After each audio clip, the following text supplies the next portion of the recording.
Today was the final day for 30 visits for NFL teams exploring all of these NFL draft prospects. We're going to break down and talk about some of the players that we know the Chiefs have had in and more. Let's talk. This is KC Sports Network, proudly presented by Emprise Bank. Welcome into a live edition of the KC Laboratory presented by Emprise Bank, member FDIC. Our wonderful partners in Possible here at KC Sports Network. If you're watching, bottom right corner of the screen right there, Emprise Bank, our partners in Possible. They're the bankers for the KCSN Draft Guide. They're the best. Love working with them. Love these two schmucks I'm with too, I guess. Craig Stout, hi.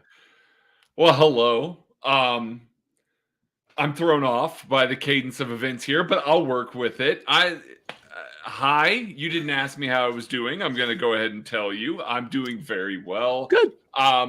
It's very good for you to throw to me second because we're clearly saving the best for last year with Matthew Lane. Matty, my friend, how are you?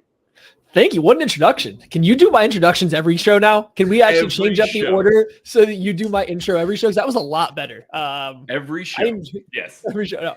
No. I'm doing well. I'm glad you're doing well, Craig. I'm sorry that you weren't asked how you were doing. I do apologize for my for our colleague for that. It was implied. Colleague. Kid, I'm a colleague. I was going to ask you how you were doing, but since you treated Craig that way, I think we should just get into the show. We probably should. I don't know why I decided to mix that up just now, but I did. No regrets. It's okay. We got plenty to cover today. Look, if you're listening to this, the NFL draft is, if you listen to this on audio, it's probably a week out from the NFL draft for you. You know, we're getting very close. We've only got a few more shows left before the NFL draft. We will be at Holiday Distillery covering every single pick of the 2024 NFL draft. We are also holding a party there on Sunday. Come hang with us. It's going to be a lot of fun. It's always a great time. There's a sign up that you can access on our social media if you want to go check that out. But we'd love to have you come hang out with us. I know some people have asked about our plans, and we're not necessarily doing any live stuff during the draft. We're going to be kind of recording at different locations at Holiday Distillery is the plan right now. But Sunday, big party. Going to be a lot of fun. So make sure you check that out and sign up and come hang out with us. Also, real quick before we get into anything, the Therese Paylor Scholarship Raffle's back. We are supporting Power Mizzou Journalism's Alumni Scholarship in memory of Therese Paylor. We have all kinds of incredible prizes that you can win. It's $10 per entry. You can win a Nick Bolton signed jersey, MJ Melendez signed baseball, Trent McDuffie signed football, Derek Johnson signed jersey. I think Craig's just going to steal that one. And more. So you can donate $10 increments to KC Sports Network's Venmo. There's a link on our social media as well. You can go to Give Butter and check that out. So there's some housekeeping stuff. Really want to make sure to hit that stuff off the top. Let's talk a little bit here about some of these top 30 visits the Chiefs have had. I am going to list off really quickly just the list of players. We can kind of get into it a little bit because the funny thing is Craig Batty and I have had a lot of conversations in the last couple of weeks. Craig's been theorizing some things about the top 30 visits, the 30 visits. Gotta be careful with that. It's not the top 30. I'm sorry. Apologies to British Columbia's Giovanni Manu, but he's not one of their top 30 players on their board. He could be. Oof. You don't know that. What if he is? What if they only have 30 players on their board and he's on the top 30? Awesome. That's what happened. That's what the New England Patriots do. That's true. Mm-hmm. That's very true. Let's read off a few of these players though, just so we kind of get an idea of who they are. I know this is going to be the most interesting content real quick, but Jonathan Brooks, running back out of Texas, Texas defensive tackle Tavondre Sweat, South Florida offensive tackle Donovan Jennings, British Columbia offensive tackle Giovanni Manu, Toronto Argonauts cornerback Quantez Stiggers of the Shrine Bowl, very interesting player, Juwan Briggs, the Cincinnati defensive tackle, Javon Foster, the Missouri offensive tackle, running back Carson Steele out of UCLA, Washington wide receiver Jalen McMillan, TCU safety Millard, Nuke Bradford, Penn State's offensive tackle Caden Wallace, Kansas State Wildcats stand up because Ben Sinnott, the tight end, has been on official 30. Marshall running back Rasheen Ali, BYU offensive tackle Kingsley Suamataya, Furman interior offensive lineman Jake Johanning, wide receiver Javon Baker out of UCF, Northern Iowa defensive tackle Christian Boyd, Ohio State defensive tackle Michael Hall, Georgia State offensive tackle Travis Glover, Boston College interior offensive lineman Christian Mahogany, Oregon State wide receiver Anthony Gold, Western Michigan defensive end Marshawn Nealon. That's your list of players that the Chiefs have had official 30 visits on. Sometimes, and it's just so what those are, they're invited to the facility, they meet with the team, they meet with the coaches, go through the medicals, they get a feel on some of the characters. Like, there's a lot of reasons that teams can use these top 30s and reasons they do. It's to find out the medical stuff. It's to find out, character concerns. It's sometimes to recruit, some of your undrafted free agent types. Sometimes we'll use these opportunities to maybe talk to some of their priority free agents and say, hey, we'd love, we're not sure we're going to be able to draft you, but we'd love you to come to Kansas City. So there's a lot of different reasons that you can kind of use these visits. I think we got 22 visits here of the 30. So there's 8 floating out there. You can kind of see, if you listen to some of those names, varying spots in the draft board. Craig, there's some things that you've been theorizing and thinking about a little bit today, or not just today, but this last couple of weeks about, the trends in what we know about the top 30 visits for the Chiefs. Yeah, I wrote an article last Friday for the KCSN Substack. Go to kcsn.substack.com. If you buy the draft guide, you just get access to that. So you should do that instead. But I looked at kind of historically what Brett Veach has done here. And I know that prior to Brett Veach, we didn't really pay very much attention to these top 30 visits or these 30 visits because by and large, guys were brought in and then the Chiefs just didn't draft any of them. Under Brett Veach, they have spent a lot of time with a lot of guys that they have simultaneously drafted, or they have gotten very close to drafting. Like, they liked a guy and were looking for him to fall and things like that. Joshua Williams, Jalen Watson, those guys with 30 visits. Last year, they had several 30 visits that they picked up. BJ Thompson was one of those guys. Rashee Rice was one of those guys. Truman Jones, that they added in UDFA, was one of those guys. They've consistently added from this group under Brett Veach. And the thing that has been most interesting to me, and Kent and I talked about this a little bit, but now we have enough data. We have 22 of the 30 visits, and those are just the reported ones right now. So there's 8 floating out there. This could certainly change my theory. They don't have anybody outside of a Kingsley Suamataya that is inside the consensus top 50 of the NFL draft right now. And in previous years, they had not just a guy inside the consensus top 50, but multiples, 5 or 6 guys that were either round 1 guys or fringe round 1 guys right there. I mean, these were not players that they were like, oh, we're kind of interested in that. In 2023, it was Anton Harrison, Quentin Johnson, Darnell Wright, Cam Smith, Rashee Rice. These were guys that they looked at. They looked at Christian Watson in the previous season, Devontae Wyatt, George Pickens. They've looked at Tevin Jenkins, Greg Newsome, Asante Samuel. These are all guys that were consensus top 50 guys. And this year, they're just not looking at those guys in these reported visits. Now, we don't have all 30 visits from previous years either. I want to make that abundantly clear. We don't have the full 30 from any of these years. Some of these guys, they keep under wraps. We find out about them later, yada, yada. So even though we don't have all 30 now, we've got 22. That's about what we have every year, and they haven't touched this upper echelon. They haven't looked at any guys that might be falling in round 1 due to character or medical concerns. So in my mind, it either means they're very concrete on the guys that they're looking at in round one, and they don't feel like they've got to bring in guys with medical or character concerns, or they're willing to trade big, to try and move up for a guy, and they just know who those guys are. So, hey, why concern ourselves with anybody else? Or probably more likely, they're willing to trade back. And they are evaluating kind of that pocket, that sweet spot around pick 50 and a little bit later, trying to evaluate some of these guys, trade back, recoup some more assets. I know that that's not, the kind of the sexiest thing to happen here, but in a draft class that has really good wide receivers and really good offensive linemen, picking at pick 50 and recouping a couple more picks is probably not a bad idea from a roster building perspective. And the top 30 visits that we know about right now kind of align with some of that strategy.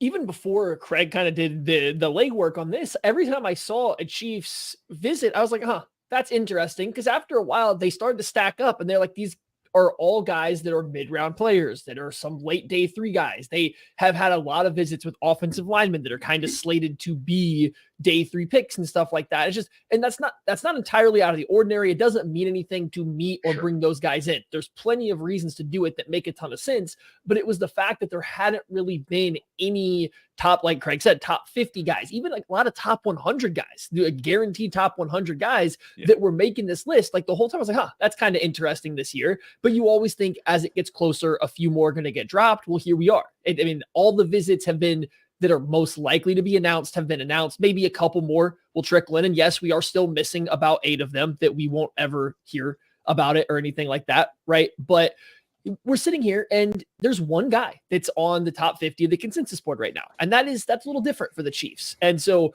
whether that means a trade up, a trade back, a trading of the picks, I can definitely see like by the logic attachment there. Like it makes sense. They aren't doing a lot of legwork on anybody, not just like a guy they want, but anybody that is going to be drafted there. Or I should say public legwork, not legwork. I should say they aren't doing things publicly that we know of for guys that could be available towards the end of round 1. The one issue with this, though, is it's kind of hard to trade when you're the Kansas City Chiefs with other teams because not a lot of teams want to trade with you. They've tried to trade back a couple different times and it hasn't worked. They've tried to trade up a couple different times and it hasn't worked. They've considered trading for players that hasn't worked. So like, I don't know. I would assume they would have to have a trade something agreed upon if this was part of the strategy. If the idea was, hey, we're not going to pick at 32 because of X, Y, or Z, they would already have to have a trade agreed to. And it just seems a little unlikely that the Chiefs of all teams right now are in that spot. But I find the overall idea fascinating that they are just like, hey, we don't need to bring in anybody in this range. Unless the pick is for a veteran player. I mean, that could be something where it's like, hey, we don't need to look at this range because we're trading that pick for a veteran player. Again, I think that's the least likely of those scenarios, but would certainly align with some of that. Okay, so one thing kind of worth examining and having the conversation about when it comes to how they've kind of the public ones, the public top 30 or 30 visits that this team has out there. Okay. If you look at Dane Brugler, he did the Athletics full 7-round mock today. And here's something that's just a little bit interesting. First off, there is no top 30 player that the Chiefs have publicly put out there, or that is publicly out there, that is in round 1 of Dane Brugler's mock. Now, here's the interesting thing to me. Picks 34, 38, 43 are players that Dane Brugler has mocked, that the Chiefs have had 30 visits with. That Kingsley Suamataia at 34, Marshawn Nealand at 38, and Mike Hall Jr. At pick 43. I think we've kind of been going back and forth on this, and I agree. Like the consensus on those guys is that's a little rich. That's a little rich for my blood. That's a little rich for all of our bloods. Kingsley, probably the closest. Funnily enough, yeah. He's the one guy that you would be like at 32, you'd be like, okay, I get fine. it. Yeah. I get it. Yeah. Fine. Fine. We talked about doing like a full mock draft with just the top 30 guys. We wound up just deciding to talk about them instead. But I just found that interesting that, from a consensus perspective, when you're looking at kind of the pool of evaluators out there doing the work that they do, the perception of the Sua Mataya, the Nealand, Mike Hall maybe isn't quite as high as we all perceive. Or maybe the league thinks a little bit higher because Dane is pretty plugged in too. So it's just like there's not a pool of players I'm overly excited about the Chiefs taking at 32, but it's that I'm not saying it scares me. It just kind of like one of those, okay, maybe this is something that's more in play than we think. And it's less about they have to draft from the top 30. I want to be clear because when Sure. I kind of vocalize that, they do it all the time. Trent McDuffie, George Karlaftis, they do it all the time. But they also do work on fallers in round one. They also do work on guys with character concerns, with, injury history, with things like that. And there are plenty of round one guys like that in this draft that they reportedly have done zero work on. And those are the types of guys that they try and evaluate, and they sit there and they go, hey, A.D. Mitchell might be around at pick 32. He's got reported character concerns, maybe some medical stuff as well. That is a prime target for a guy that they would bring in for a top 30 visit. Be like, okay. That's Dane Brugler's mock draft Correct. pick to the Chiefs.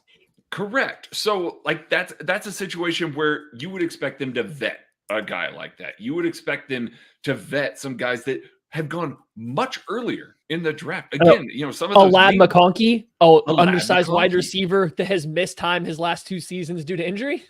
A Kool-Aid McKinstry, who reportedly was playing with a little bit of an injury. A Cooper DeJean, who I know, Kent. I finally said it right for you. But a Cooper DeJean that, he's a guy that also had injuries. These are all guys that would be fine round one picks. And in the past, even if the Chiefs weren't super high on those sorts of guys, it's like, okay, we need to take a look at this guy. We need to see if this fits within what we are trying to do, because they still might be the best player on our board. And because there's been none of those. Again, they can draft outside of those guys. I'm not saying they got to live within the boundaries of the top 30, but it's the pockets that they brought guys in on that have really raised my eyebrow compared to the past years when they've been looking at guys that went way earlier than they picked in round one, just in case they fell far enough.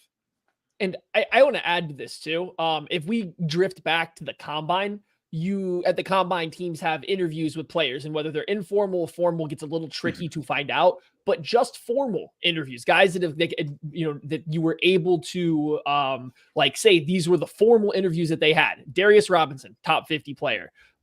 Xavier Worthy, top 50 player. Troy Franklin, top 50 player.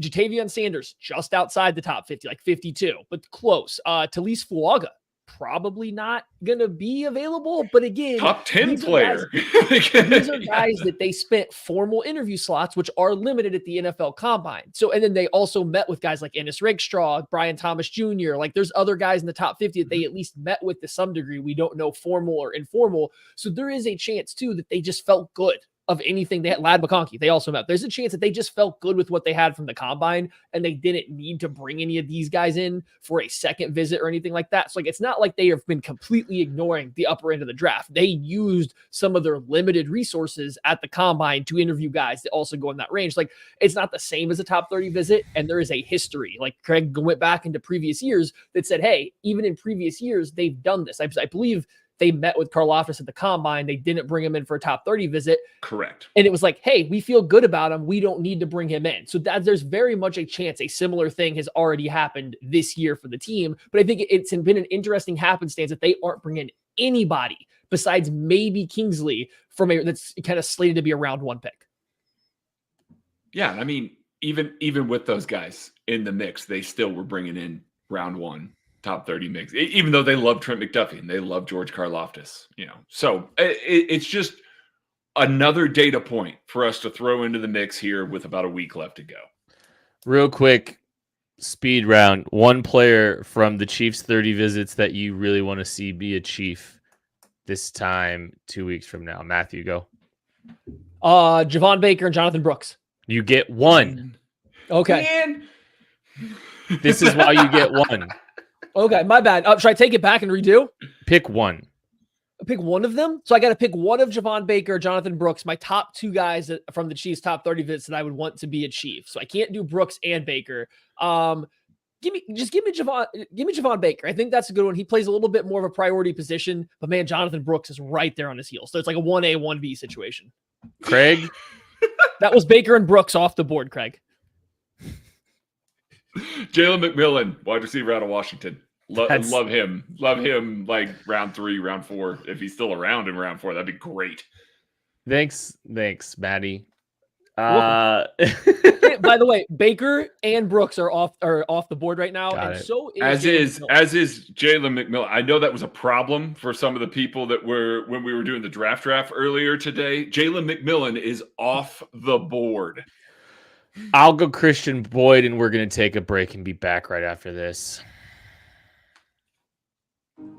We appreciate you supporting KC Sports Network by listening to our podcast. You have helped us become the highest ranked Chiefs podcast network in 2022 and 2023. And don't forget about our daily Substack newsletter, the best written analysis you can find on the Chiefs straight to your inbox every day. kcsn.substack.com. I have really bad news. British Columbia offensive tackle Giovanni Manu, who the Chiefs brought in for a 30 visit, was not one of the over 225 players that we wrote up in the KCSN draft guide. But several of the other players in the Chiefs 30 visits just so happen to be in that book. You can purchase it right now. There's a link in the description of the show. You're going to get a companion for you for draft weekend. It's 300 plus pages of Chiefs specific content. We break down, Craig breaks down the cornerback athletic testing. Maddie breaks out the defensive trends. There's a really cool season in review, which is always like one of my favorite things by our friend Matt Stagner. Anyways, 300 plus pages, Chief specific draft content, links in the description of the show. Oh yeah, you get 3 months of KCSN Substack as well. So we're examining kind of round 1 of the NFL draft and kind of looking at some of these pockets, right? We're looking at pockets of players. We're looking at runs of players. We want to talk a little bit about some of the potential turning points that could exist in the first round of the draft. And it's funny because I was watching back on our draft coverage last year, and there was a point relatively. What? Sidebar. I love that when you are on the show, you don't listen to us, but you go back and do the studious work to help us all improve as a team and listen back to the 800 hours of last year's draft coverage. But you can't make it through a show. Yes. Maddie, do you know why? Because he's on the draft show. He really just fast forwards to when we're talking. I would too. I can't blame him. I mean, you want to know something? I have started to listen to more shows with you guys. Believe it or not. Oh, thank you. I appreciate that. I think the last couple shows that I've missed, I've actually listened to. So good for you, buddy. I don't know if Maddie can say that. It's not like he was was welcoming another child into the world or anything. Cool. Thanks for just nuking that. But that was great. Last year we were looking at the board of the show. It hinges on this moment. Am I allowed to take another break, Tucker? Okay. But yeah, no, like I think there was a moment kind of mid first round where we were sitting there talking and feeling pretty good about where the board was sitting and how the board was sitting for the Chiefs. And it just derailed quickly. We knew there was some big moments coming up in the draft when it came to the receivers and opportunities and trade up opportunities and all that stuff. And it just didn't fall for them well at all. And so like we kind of want to talk about maybe that, just talk a little bit about some of those potential turning points that we see in the first round and maybe potential players, teams, those kind of moments. So Maddie, give us one that you're kind of paying attention to. Ooh, I mean, I think it makes the most sense, I guess, to start at the top and just kind of work our way down a little bit. And like, I don't know where the first one is. I guess for me, it's go ahead. I have one. Do you have a pretty early one? Yeah, let's hear it. I have a pretty early one. And I think wherever wide receiver 3 goes is going to be very interesting to Okay, me. that's earlier than what I have. Yeah. Yeah, I know. And it's Chicago. Does Roma Dunze going at 9? Where does that first receiver go? Or that third receiver go? I think, and it may not be Roma Dunze, but it kind of feels like it's trending in that direction. I think the third wide receiver off the board. One thing that's kind of interesting to me, and I'm not saying the Chiefs are going to go all the way up and go get it Roma Dunze, but Roma Dunze is a top 5 pick in next year's draft. Probably. He just happens to fall in a draft that has 4 quarterbacks going in the first 6 picks and 3 tier 1 wide receivers. I'm not saying that the Chiefs should go. I would debate. If he fell to 9, I'd at least try, I think, because you're never going to be in a situation to get this kind of talent at like that low in the draft, like rarely ever again, that fits your needs exactly. Anyways, I'm paying attention to where the third receiver goes off the board, how early, because that I think creates the run. Where does the run start on wide receivers? And I think that's something that you should be paying attention to. I definitely think it matters, right? I definitely think it matters where the third wide receiver goes. I just think there's a big enough gap between the top 3, the top 4, and the rest of the wide receivers that I don't know if it actually matters. Like, let's say Odunze or the third wide receiver doesn't go at pick 9, but goes at pick 10, goes at pick 12. Does that really alter much else, I guess, of the draft from that point, right? I don't know if it does or doesn't. It's just I don't foresee necessarily Odunze or whoever it is going a couple picks later, altering the whole draft, the whole first round of the draft, but it could. It could. And if teams pass on those top 3 wide receivers quickly, that'll be rough. Yeah, it would be really rough. I would be reticent to trade that much capital. I get Roma Dunze is a special player. Like, he's a completely special player. I would. Well, let me ask this question, Kent. Do the Chiefs get anything for Ted Cruz going to Chicago? Because can we work that into the deal with the director of? No, we can't. Okay, so yeah, that means that I'm probably not willing to give up that much for that guy, even as much as I love him. I am paying attention. If he starts falling, like if he makes it past Chicago, he might last for just a little bit here. He might be a guy that could fall into the early teens, and then I'm super interested. So I'm still along with your line of thinking. Wide receiver 3, where he goes, is going to kind of open the floodgates for the rest of this. If he goes that early, that means that there's going to be other teams, like Vegas, maybe, Indy, that are going to be reaching deeper into what they expect here. If a Roma Dunze is there, that shoves some guys down. You feel a little bit more comfortable in a smaller trade up for a guy that you didn't think it was going to be there, like a la Trent McDuffie. So I do think that wide receiver 3 is going to be a hinge point. I just don't foresee a scenario where wide receiver 3 falls past number 9. I think that's still the betting favorite, would be somewhere around there. But just like, I think that's a domino that I'm very much paying attention to, and just kind of what the aftermath for the pass catchers is after that. Maddie, what's one you have on your mind? Yeah, no, my next one, my earliest one. I have 3 throughout the first round. My big one here is it's these picks. Pick 11, 12, 13. That's the Vikings, the Broncos, and the Raiders. Vikings for now. Is there probably the Cardinals? For now, yes. But like through that stretch though, is there a 5th quarterback that is going in round 1? And that's kind of the stretch. If it gets past that point, I don't see it. I don't think anyone's going to trade up into the back half of the first round for Bo Nix or Michael Penix. I don't think they are guys that if you're going to, like, the teams that would take them are those QB needy teams that are already drafting in the middle of the first round. You're not throwing away a ton of capital to go jump up in the top 10 to take one of those guys. So if they get by the Vikings for now, and the Broncos and the Raiders, and there's not a 5th quarterback off the board, I don't expect 5 quarterbacks off the board. But if they do, that's good. I mean, that's great for the Chiefs. That's pushing down another player that's not a quarterback towards pick 32. And I think that's a good spot to do it. I also think you take one of them off the board there, that increases the likelihood or the odds that another team maybe gets a little, QB envy and charts considering coming up for one, or taking one in the first round that they would maybe come back and take on day 2, if not. So that stretch, QB5, I think would be very helpful for the Chiefs. coming off the board.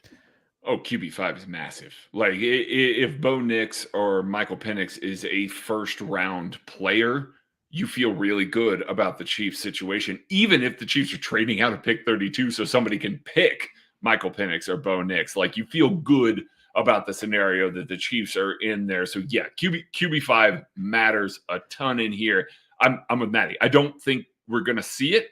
I do think that both of those guys are probably going round 2. Like there's just way too much hype. This isn't like Will Levis level hype. This is way too much hype.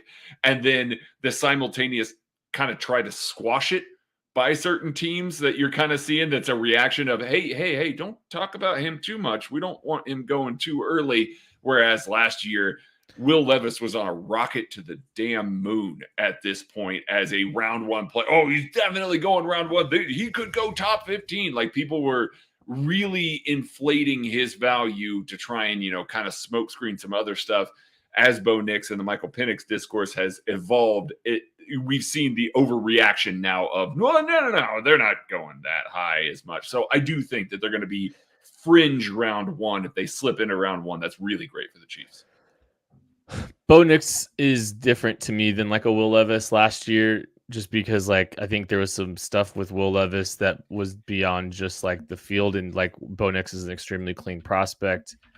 Bo Nix currently on DraftKings is heavily favored to be a Denver Bronco. Do you know who does not have a second round pick? The Denver Broncos. I'm not saying it's got to be at 12. I actually think I'm curious. This is the other thing. I'm curious if someone's trading up with Denver so Denver can move back a little bit and still take a Bo Nix, or if they're just like, you know what, if we're comfortable taking him at, 18 because the Bengals are coming up for Brock Bowers or something, and they want, if you're comfortable enough taking him 18, you're comfortable enough taking him at 12, and they just take their guy. I think 5 quarterbacks are going. I do think 5 quarterbacks are going. I think Bo Nix is going to be a Denver Bronco some way. I could see him being a trade back, but that's my guess. Maddie, give me another one. Yeah, it was good. Back to me. Okay, I thought we were gonna ask Craig for one. Do you have one, Craig? You have one? Okay, yeah. Go, Craig. Go. I'm looking at pick 18. I do not think. I think that's probably realistically the end of the wide receiver run. I think Cincinnati could dip in and take another wide receiver. Tyler Boyd is not returning. T. Higgins is franchised. They're going to pay Jamar Chase. They're going to pay Joe Burrow all this money, So they need another cost-controlled talent to give to Joe Burrow so he can throw up 50-50 balls and try and win there. That might be Brian Thomas's floor or a Xavier Worthy's floor. And a team like Buffalo, who desperately needs a wide receiver, also knows that. So I can see them trying to get in front of him, maybe a Seattle, trading up with Seattle, trying to do that. So I think that some of the players that we've talked about throughout this process, the Brian Thomases, the Xavier Worthys, I think 18 is the spot. Like, I think that's where the last of them go there. So if the Chiefs want one of those guys that they put in that upper echelon tier of they can walk right in, contribute at a high level, have this giant, ceiling that they can really lean on later in their rookie contract, I think 18's the spot where that kind of falls off at that point, because Buffalo is going to trade up as well. Can I piggyback on that real quick? Because this is my biggest one too. And it's a stretch for me more than a singular pick. So I went 17 through 20. The Jags, the Bengals, the Rams, not so much. They're just there. And then the Pittsburgh Steelers. If a wide receiver, or especially if 2 wide receivers goes in that stretch, I just don't see there's any chance that the Chiefs are going to have a guy worth taking at 32 at that position. And the reason I include all those teams is the Jags desperately tried to get Calvin Ridley back and couldn't. Now they're going to trot out Gabe Davis and Zay Jones as their starting outside wide receivers. That's not good. And the Cincinnati Bengals might be losing or trading T. Higgins. And then you're going to be stuck with just Jamar Chase and, a couple dudes. That's not good. Now, I don't think the Bengals are going to go that route, but maybe they will. Or the Steelers, they traded Deontay Johnson. It's been very public that they would be interested in Brandon Ayuk. Now, you don't know if that's true or not, but this is a team that clearly needs more wide receiver help. So that's 3 teams right there. Now, they all have significant other needs too. The Jags desperately need a starting corner. The Bengals need anything on defense, plus some maybe not any offensive line help. They might have shored that up actually with the Trent Brown signing. And the Steelers desperately need offensive line help. So like they could all go different directions. I don't even know if wide receiver is the primary need for any of those teams.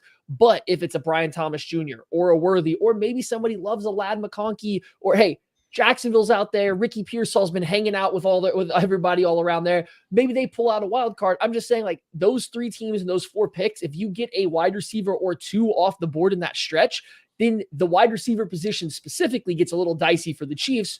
Maybe it does improve the chance that a tackle falls, especially if Pittsburgh passes. But like, I think that 4-pick stretch could tell you a lot about what might or might not be available for the Chiefs at the end of the round. I think there's 3 players. Personally, this is just gut. I think it doesn't necessarily tie to my personal, like how I personally rank, but this is kind of what I think, like the pocket of players you're talking about. And I think you need to throw Brock Bowers in there in some capacity too. I think Brock Bowers needs to be kind of somewhere accounted for in this pass catcher group. But I think it's Brian Thomas Jr., Brock Bowers, and Xavier Worthy. I think there's a chance all 3 of those guys are gone in that pocket, or close to that pack, or you're left with 1. And guess what? If you're left with 1, you're not in great shape. You talk about the Buffalo Bills moving up. Arizona Cardinals, if they take Marvin Harrison Jr., they'll be out. But, I mean, there's so many teams. Like, if you told me if you told me Dallas took Xavier Worthy, I think I'm less optimistic about a Worthy and a Bowers, especially in that pocket. That being said, one of the spots I'm paying attention to is Seattle. And when I say paying attention to, like, I think that's realistically where the Chiefs could start looking to potentially trade up. Like, that's about as high as if Seattle's willing to go back and accumulate some assets. It's still going to take a good chunk of change. But if Brian Thomas Jr. is not off the board and they love Brian Thomas Jr., like if that's the case, then that's a spot I could see them moving up. Like, I think Seattle is a very important piece of this. And if teams are trading up ahead of where Seattle's picking, then I think that tells you that teams are worried about, a Buffalo or a Kansas City trying to move up to go get one of those guys before everybody else takes them. So I'm paying attention to that Seattle spot too. Maddie, any other spots that you're looking at? I mean, I guess the final one here for me was mostly just Baltimore, and it's like really close to where the Chiefs pick, right? But like, if you're sitting there, and we've talked, most of these we've kind of pivoted around the wide receiver position, but if we're going to sit here and look at this and come back out of it at the end and say, okay, maybe the Chiefs have a shot at an offensive tackle that they like, whether that is a Guyton, a Kingsley, maybe a Marius Mims is falling, whoever it is, right? Like, we get by Dallas. Green Bay doesn't go for a tackle. You get a little bit farther down, but then you're sitting there at Baltimore. Baltimore probably could use some tackle help too, right? But it's Baltimore. They're going to take the best player available almost always. They're going to find the draft favorite of draft Twitter. They're going to find the highest player left on the consensus board that is falling, and they are going to take him almost regardless of what the position is. And so it's just, that's the final pick that, like, if you want to look at this through more of a tackle lens, that's the final team that I think you absolutely have to leapfrog if you want to get a tackle. I don't know if you want to be sitting there taking an offensive tackle 2 picks after Baltimore does, because then you're probably going to be left with, like we've talked about a couple times, a pretty developmental guy that has a very low likelihood of doing a lot year one, but I mean, just doing a lot in the NFL period, because offensive tackles 7, 8, 9 don't historically hit that often. I mean, it seems like one of those scenarios, a little bit like last year, where pick 25 could roll around and you're going, okay, there's a couple guys like this could fall. And, I'm projecting that Buffalo is going to trade up from 28 and Seattle is going to trade back. So naturally, they're going to make a bad pick there. Like, it's just going to, Jonathan Brooks, you are a Seattle Seahawk at pick 28. But, but like Tyler Newbin. Oh, wonderful. Yes. Yeah, there you go. Edgerrin Cooper. Detroit, Baltimore, San Francisco. Like, we've talked about how San Francisco needs interior offensive line help. They're also one of those teams that will look at the board and just be like, no, we're gonna take the best players on our board. Those 3 teams might gobble up the 3 good players that we would be sitting there at pick 25. It's like, if these guys keep falling, Chiefs are going to have a shot, kind of like last year. And then all of a sudden, they're all gone.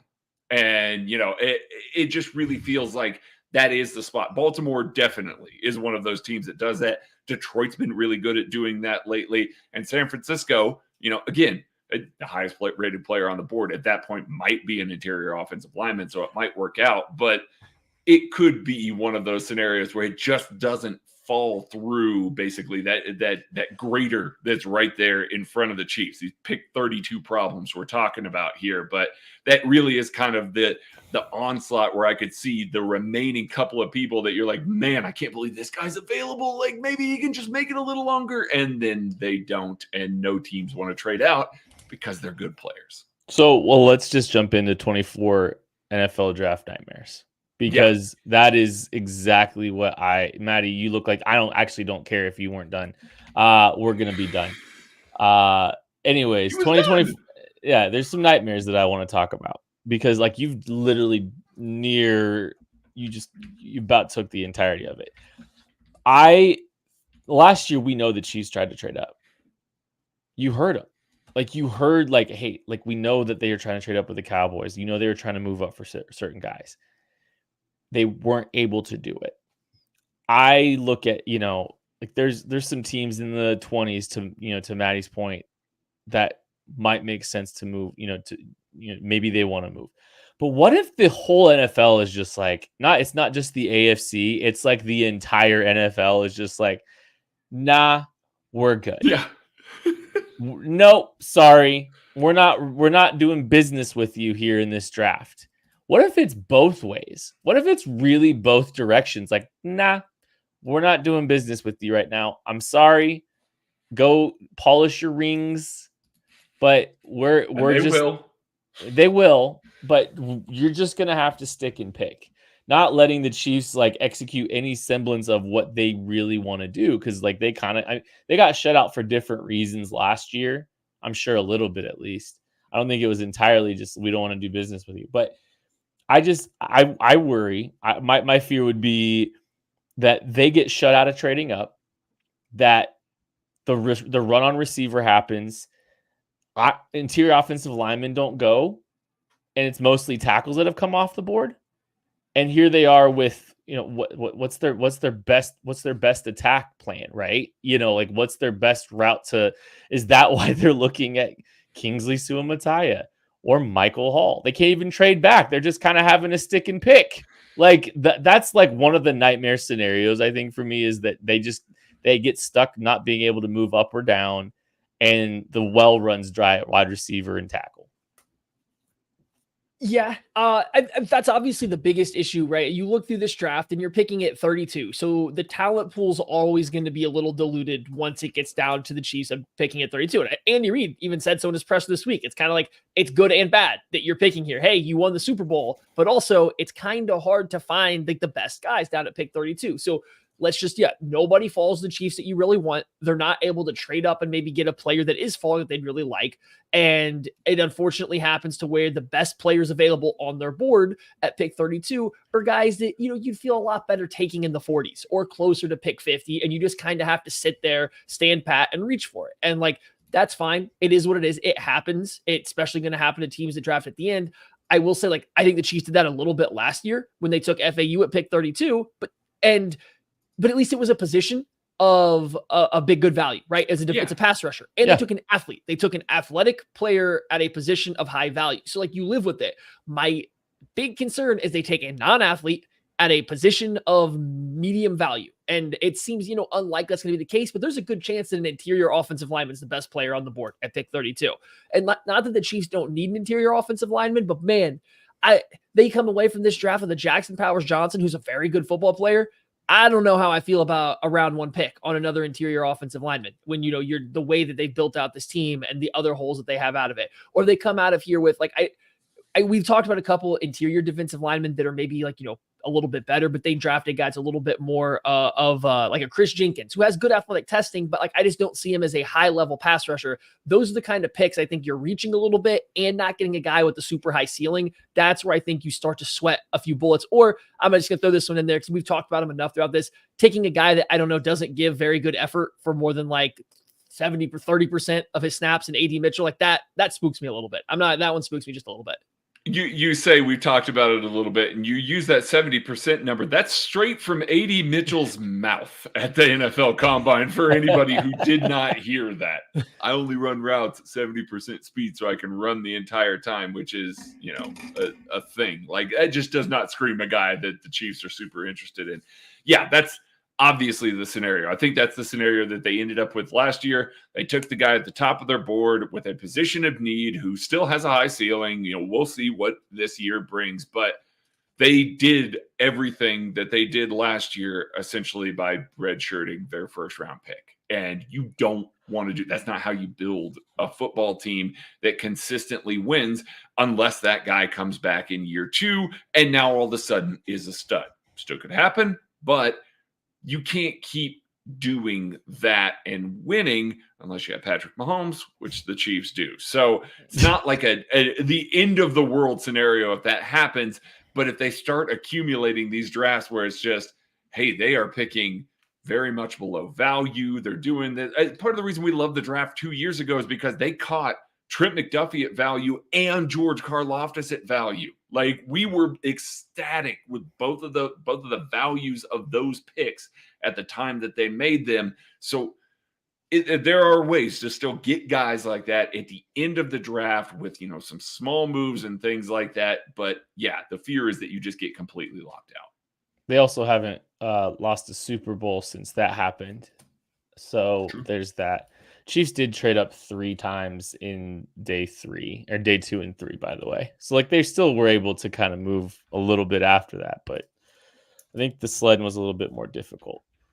I think like it's just positional value issues at the end of round, and you're not really able to move out comfortably, or you're having to reach for a receiver.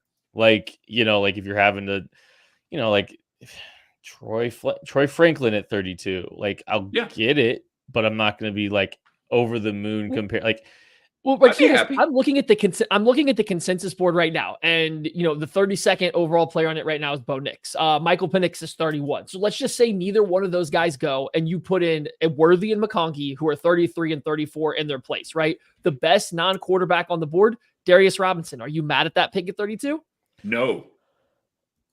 No, I understand it. Like we talked about with Chop Robinson earlier this week. I'm fine with that. I know that they've got a room. Like, it's probably not the smartest usage of the assets, but he's a good football player. He makes the room better. Troy Franklin, Keon Coleman, Enos Rakestraw. I don't love as much in that spot. Like, that one was probably, that's kind of where I'm starting to get, okay, maybe not. But like, there's a handful of guys that are still available that I think are worthy of that 32nd pick in this draft class if you're looking at it. So like, I think that's okay. I think there's a group of guys from pick 20 to pick 50 that are relatively close. So like, they shouldn't be completely boxed out at pick 32. It's just a matter of, if you say, if you're going to do that, make sure it's an athlete, a guy with the ceiling that plays a position that has a big impact. It's just kind of where my head goes to it.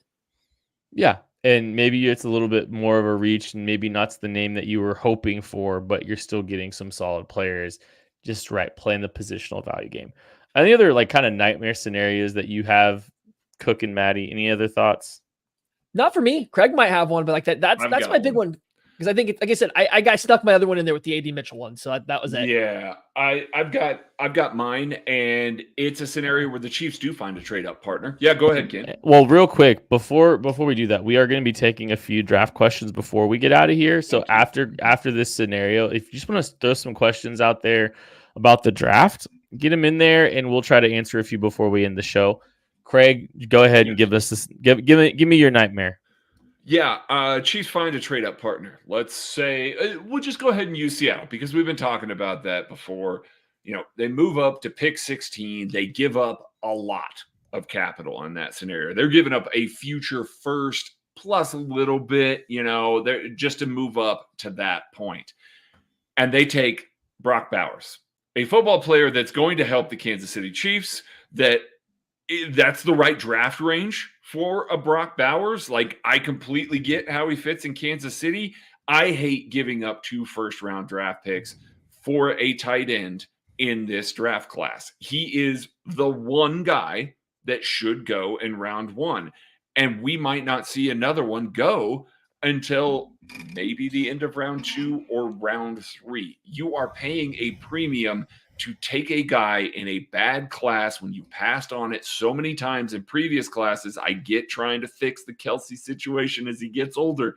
Totally understand the reasoning why the Chiefs would do it, which is why I'm even bringing it up. I hate spending a future pick on a smaller tight end that is going to line up and not be, a guy that you'll still play him with Travis Kelsey, but it's not like now all of a sudden you get advantageous matchups. Teams are going to match that with sub package. They're not going to come out and be like, oh, the Chiefs are in 12 personnel. They're going to run the ball with Brock Bowers and Travis Kelsey on the field. No, it's going to be sub packages. They're going to keep DBs on the field. It doesn't solve anything that another wide receiver wouldn't in that scenario as well. Again, you're not replacing Travis Kelsey after that. You're trying to get competent tight end play, try and get a stud receiver that does a lot of the things that Kelsey does. That's the realistic scenario to replacing his production at the best that you can. Trading up all those spots for Brock Bowers would just I would not be happy about that, while simultaneously acknowledging that the offense probably got a lot better. I get what you're saying. I don't know if it's going to be a nightmare for me the same way it will be for you, just because I know it's a narrow and not the best logic, but if this team is trying to go grab a blue chip, I get it. And I think Brock Bowers is a blue chip player. I think if you look at him like a Dalton Kincaid last year, even, and I'm not saying Dalton Kincaid is a blue chip, but what I'm saying is if you're looking as a big slot, even, he's such a good player, and he's good after the catch, and he's a matchup nightmare. And I get the athletic testing is a big question, but man, it's hard to not put on the tape and see one of the most dominant college football players of 2023. Sure, but if Brian Thomas is there and you're taking Brock Bowers over him, how you feel about that? I like Brock Bowers better than I like Brian Thomas Jr., but I will have the positional value argument with you. I mean, I get it. I don't know if it's I don't know if it's my doomsday scenario as much as it is just that's bold, but I'll at least understand it, I guess. I think it's 2 layers of risk: a size and potential athletic outlier at the tight end position, because he didn't test and he's definitely a small tight end, and the trade up side of it. So it's a double risk for me, and that's a little concerning. However, you get past the night of, and you're going to watch the Brock Bowers tape before you fall asleep that night, you're going to go to bed pretty happy, right? So it's definitely not a doomsday, a nightmare scenario for me. It's just, it wouldn't be my preferred one either, though. Right. That's kind of where I sit. I don't think I'm not banging the table for it, right? But I'm at least, I'm amenable. I'm amenable to it. Let's take a few questions before we get out of here. We got a few from this one from Jonathan. I got the first one. Oh, nope, you don't. I got it. Read the chat. Jonathan Style. Didn't hear Jonathan Brooks in your top 30 visits, but saw he was. You laughed at Seattle picking him, but what if the Chiefs do that at 32 or 64? We did mention Jonathan Brooks off the top. I think he was a medical evaluation. Pick 32, not happy. I like Jonathan Brooks, but I'm not happy with a running back at 32. But Maddie, if you get him at 64, how you feel? I love the pick at 64. I mean, I understand that we have to then still, even at 64, do the positional value conversation, right? I understand that has to happen at that point, but at 64, the player's good enough. He's graded above that for me. Even put in some devaluation for playing running back, he still makes a ton of sense there. And I think the Chiefs get a young, super talented, high character running back to come in and be your running back one that you can keep on the field for every single down that he is willing to be out there. I am completely fine with that player at 64. No questions asked. Maddie, why don't you pick the next question? Oh, perfect. I'm going to go with Kenny with the Coke here. Our guy here has Worthy does the same thing. This was in reference to me saying AD Mitchell takes plays off. I got to get this off my chest because this is one of the most annoying things to me about the coverage of not anything said here of AD Mitchell, and everybody going back quickly to Worthy does the same thing. All of Texas wide receivers do. Yes, they do. If you were on the backside of a play and there is zero chance you were getting the ball, everybody in that offense just stands there and does nothing. Completely fine. Is it annoying if you're watching it and you're like even thinking about coaching? Sure. Everybody hated all the Art Briles wide receivers forever. Jalen Hyatt got torched last year for the same thing, but that is what they do. Absolutely fine. If you want to say that every Texas wide receiver does that, that's okay. You know what Xavier Worthy doesn't do? When he's the backside drag, who's the number 3 option on a play, he doesn't jog across the middle of the field and leave his quarterback trying to throw him the football while he's not even paying attention and he's going on a stroll through the park and not even opening or offering a potential throwing lane for his quarterback. When he's the clear out that's not going to get the ball, but he has to clear out space and run a safety out, guess who's going to run that at full speed? Xavier Worthy. Guess who isn't? A.D. Mitchell. I don't care about the backside of the plays if you're going to take that play off. It's annoying, but do you? If you were going to be involved in the structure of the play as a clear out runner, if you were going to be the number 3 coming from the backside into the play side, you got to play. You got to give it 100%. If you're tasked with a slant to cross inside cut leverage of a cornerback, you better cross the leverage of that cornerback and not just give up on your route thinking, oh, I'm out of line. A.D. Mitchell does all that stuff that Worthy doesn't. So that's where I think the difference between the two of them come in. What do you really think, Maddie? That is the thing that annoys me more than anything else is when people brush the A.D. Mitchell takes plays off stuff under the rug as all Texas players do. Like, yes, they all do, but it's not the same. It takes 1 quarter of watching to see A.D. Mitchell pays 0% attention and it gives 0% effort if he is not the first read on a play. That's a difference between being on the backside and taking the play off. Speaking of character concerns, Wyoder 05, Craig. How far does Jermaine Burton have to fall, the wide receiver out of Alabama, until you feel comfortable taking him, having not been in on interviews? Yeah, 64 still. Jermaine Burton's a really good football player. Matt Hartman just put up his reception perception for him, and it's great. Like, he even addressed the fact that it was like, if Jermaine Burton didn't have all this off-field stuff, he would be in the wide receiver 4 conversation with a Brian Thomas Jr., with an Xavier Worthy. So that's how good of a football player he is. But simultaneously, everything we hear is just people being like, yeah, no, he's going to go later than you think. Like, it's not what you think. Like, yeah, he's an awesome football player. You turn on the tape, it's great, but he's going later. He's going much later. So these character concerns are much worse than I think anybody is really being public about. We haven't heard any of them. I don't have any knowledge to that. All we've heard is just everybody being like, nah, it's not happening early. I think my question would be, if you're not willing to take him at 64, why are you willing to take him at all? Or 64, 95, whatever you value. It's if he's a 6th round pick and he's good like he was at Alabama, and we know the tape is good, but he's still a knucklehead, he's still giving you problems off the field. He's still giving you problems. Even if he's a 6th round pick, now he's just a 6th round pick that gives you problems instead of a 3rd round pick that gives you problems. So it's like, I get what people say. It's like how we look at, this is something that I'm slowly kind of thinking through is like how we view gems in the NFL is different. And, I think it's, sometimes when Keely Ringo falls to round 4, I'm kind of out. I think I'm just out on Keely Ringo. Because there was definitely some What things about Trey Smith? If they liked him and they were clearing his medicals, why would they not take him earlier than they did? So 2 things. That's different than the off-field stuff for me. I think medical's a little bit different. When it's character, it's a little bit different.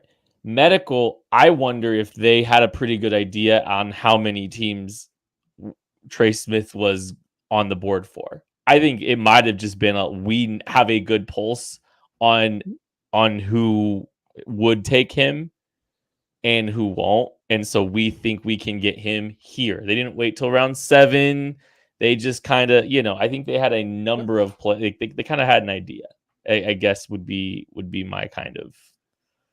my guess anyways. But let's see if we can find a couple more here. Maddie. Okay, let me find this one for you. Or do you have one? No. Okay. Fire away. I just had to get that one off my chest. No, you're good. Somebody asked favorite round 4, day 3 tackle project that you like. Day 3. I like Brandon Coleman, offensive tackle out of TCU, actually. And he didn't play as good in 2023 as he did the previous year, but he was kind of battling with some wrist stuff all year. And this is a guy that didn't play football until a junior year of high school. So he hasn't played football hardly at all. He comes in, he has a really good time at TCU for a couple years. He has a little small step backwards in 2023, but I still don't think it was bad. I just think he's a guy that fits the profile the Chiefs like at tackle with the size, the arm length that he has. I think he shows some nimble feet. There's some technical stuff that has to be cleaned up, which is why we're talking day 3. But I really like Brandon Coleman at TCU. I'm surprised that there hasn't been a little bit more of a push for him in the middle rounds, especially because he's one of the guys working at OL Masterminds. And those guys usually do seem to get a little bit of a hype going as we get closer to the draft, just because of all the credibility they have down there. I got one. Garrett Greenfield, South Dakota State offensive tackle, set the combine record for vertical this year. Incredibly explosive guy, moves really well. The athleticism is there. Got to see him a little bit at the Shrine. Got big boyed a couple of times, but a guy that you're probably looking at in like round 6, round 7. Like, that's a worthy stab on athleticism at an offensive tackle position. And guess what? If he doesn't work out in space, you kick him inside. The Chiefs are very comfortable doing that with guys. Try and play a guy like that with some movement ability, with some explosion. Have Andy Heck try and translate that. I'd be cool with taking a stab like that on athleticism late in the draft. Dante Scroggins will get down on this one. How would you trade up for Joe Alt? How far up would you trade up for Joe Alt? You get both of your faces at the same time. I mean, I'm not trading up above 16. I've been about this the whole time.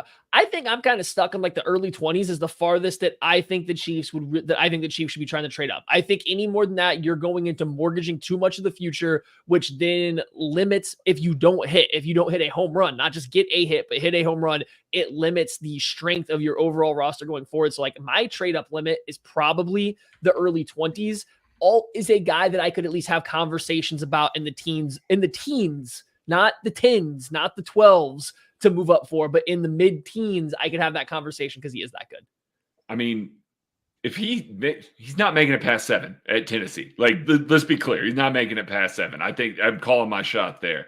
If he's around at 15, I'm calling Seattle and saying, hey, if Indy doesn't take this guy, which they won't probably, but if Indy doesn't take this guy, we're making this trade right now to pick 16 because we love Joe Alt. I don't know why he would fall that far, but yeah, that's it. I'm just not willing to make the sacrifice of now multiple future high picks to try and go do that, even though it would probably fix offensive tackle for a long time for this team. I'd trade up for both of you. That's going to do it for the KC Laboratory. Thank you so much for listening. We love you. We appreciate you. We will see you on draft week. We'll catch you later.